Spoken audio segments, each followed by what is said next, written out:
Tiar gas anong ka ba? Hey, ana sa kop may puwag dur may.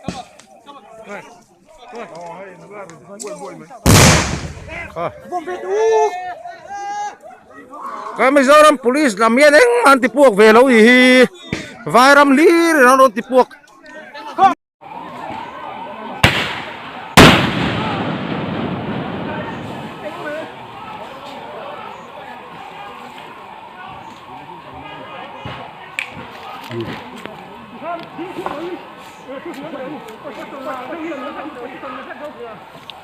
Position lao ni eh.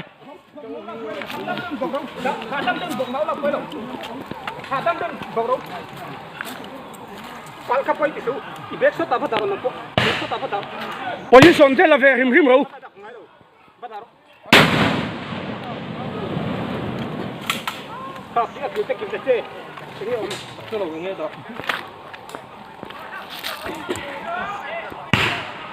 Teron chau vai hawin an motor an vok chiat sak veka an nu pain an khoya choi sapu kan pa pe chu khal hei theilo ni